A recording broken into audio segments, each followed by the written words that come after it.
ರಾಜ್ಯ ಸರ್ಕಾರದ ಬಜೆಟ್ ವಿರುದ್ಧ ಕರ್ನಾಟಕ ರಾಜ್ಯ ಕಬ್ಬು ಬೆಳೆಗಾರರ ಸಂಘದ ರಾಜ್ಯಾಧ್ಯಕ್ಷ ಭಾಗ್ಯರಾಜು ಆಕ್ರೋಶ ವ್ಯಕ್ತಪಡಿಸಿದ್ದಾರೆ. ಬಜೆಟ್ನಲ್ಲಿ ರಾಜ್ಯ ಸರ್ಕಾರ ರೈತರ ಮೂಗಿಗೆ ತುಪ್ಪ ಸವರುವ ಕೆಲಸ ಮಾಡಿದೆ. ಕೃಷಿ ಪತ್ತಿನ ಸಹಕಾರ ಸಂಘದ ಸಾಲ ಮನ್ನಾ ವಿಚಾರ ಬಜೆಟ್ನಲ್ಲಿ ಪ್ರಸ್ತಾಪ ಇಲ್ಲ. ಕಾರ್ಖಾನೆಗಳಿಂದ ಕಬ್ಬಿನ ಬಾಕಿ ಹಣದ ಪ್ರಸ್ತಾಪವೂ ಇಲ್ಲ. ರೈತರ ಅಭಿವೃದ್ಧಿ ಬಗ್ಗೆ ಮಾತನಾಡ್ತಾರೆ. ರೈತರ ಬೆಳೆ ಸಂರಕ್ಷಣೆ ವಿಚಾರದಲ್ಲಿ ಸ್ಟೋರೇಜ್ ವಿಚಾರ ಕೂಡ ಪ್ರಸ್ತಾಪವಿಲ್ಲ. ಎಪಿಎಂಸಿ ತಿದ್ದುಪಡಿ ಕಾಯ್ದೆ ಬಗ್ಗೆ ಕೂಡ ಮಾತನಾಡಿಲ್ಲ. ರೈತರ ಅಭಿವೃದ್ಧಿಗೆ ಬಜೆಟ್ನಲ್ಲಿ ಯಾವುದೇ ವೈಜ್ಞಾನಿಕ ಮಾನದಂಡ ಅನುಸರಿಸಿಲ್ಲ ಎಂದು ರಾಜ್ಯ ಸರ್ಕಾರದ ಬಜೆಟ್ ವಿರುದ್ಧ ರೈತ ಮುಖಂಡ ಭಾಗ್ಯರಾಜು ಆಕ್ರೋಶ ವ್ಯಕ್ತಪಡಿಸಿದ್ದಾರೆ. ರಾಜ್ಯದಲ್ಲಿ ಸಿದ್ದರಾಮಯ್ಯನವರು ಇವತ್ತು ಮಂಡಿಸ್ತಕ್ಕಂಥ ಬಜೆಟ್ ರೈತರ ಮೂಗಿಗೆ ತುಪ್ಪ ಸವರಿದಂತ ಕೆಲಸವನ್ನು ಮಾಡ್ತಾ ಇದೆ.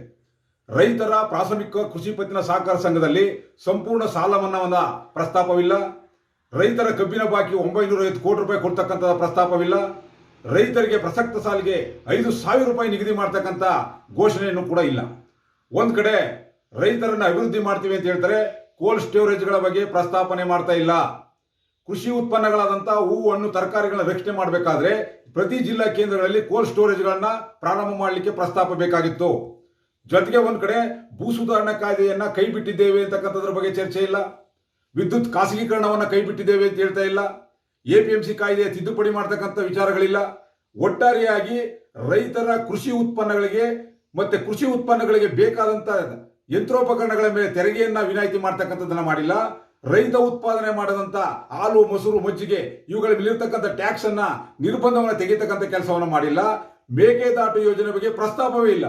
ಒಟ್ಟಾರೆಯಾಗಿ ರಾಜ್ಯದ ಅಭಿವೃದ್ಧಿಗೆ ಹಾಗೂ ರೈತ ಅಭಿವೃದ್ಧಿಗೆ ಪೂರಕವಲ್ಲದ ಬಜೆಟ್ ಅನ್ನ ಈ ರಾಜ್ಯದ ಮುಖ್ಯಮಂತ್ರಿಗಳು ಮಂಡಿಸಿದ್ದಾರೆ. ಇದು ರೈತರಿಗೆ ಕಾಡು ಪ್ರಾಣಿಗಳಿಂದ ಆಗ್ತಕ್ಕಂಥ ಮಾನವ ಸಂಘರ್ಷಕ್ಕೆ 20 ಲಕ್ಷವನ್ನು ಕೊಡ್ತೀವಿ ಅಂತ ಹೇಳ್ತಿರ್ತಕ್ಕಂಥದ್ದು ಬಿಟ್ರೆ ಕಾಡು ಪ್ರಾಣಿಗಳಿಂದ ಬೆಳೆ ನಷ್ಟದ ವೈಜ್ಞಾನಿಕ ಮಾನದಂಡವನ್ನೇ ಮಾಡಿಲ್ಲ. ಏನಿವತ್ತು ರಾಜ್ಯದಲ್ಲಿ ಮತ್ತೆ ರಾಷ್ಟ್ರದಲ್ಲಿ ನಡೀತಾ ಇದೆ, MS ಸ್ವಾಮಿನಾಥನ್ ವರದಿಯನ್ನು ಜಾರಿಗೆ ತರಬೇಕು ಅಂತ ಹೇಳಿ ವೈಜ್ಞಾನಿಕ ಬೆಲೆ ಬೇಕು ಅಂತ ಹೇಳಿ ಹೋರಾಟ ನಡೀತದೆ. ಇದರ ಬಗ್ಗೆ ಪ್ರಸ್ತಾಪ ಮಾಡದೇನೆ ಕೇವಲ ರೈತರ ಮೂಗಿಗೆ ತುಪ್ಪವನ್ನು ಸೋರ್ತಕ್ಕಂಥ ಕೆಲಸವನ್ನ ಸಿದ್ದರಾಮಯ್ಯವರು ಮಾಡಿದ್ರೆ ಅಂತ ಹೇಳಿ ಈ ಮೂಲಕ ಹೇಳಿಕೆ ಇಷ್ಟಪಡ್ತೇನೆ. ನನ್ನ ಹೆಸರು ಹಳ್ಳಿ ಕಿರಣಿ ಭಾಗ್ಯರಾಜ್, ರಾಜ್ಯ ರೈತ ಸಂಘಟನೆಗಳ ಒಕ್ಕೂಟದ ರಾಜ್ಯಾಧ್ಯಕ್ಷರು.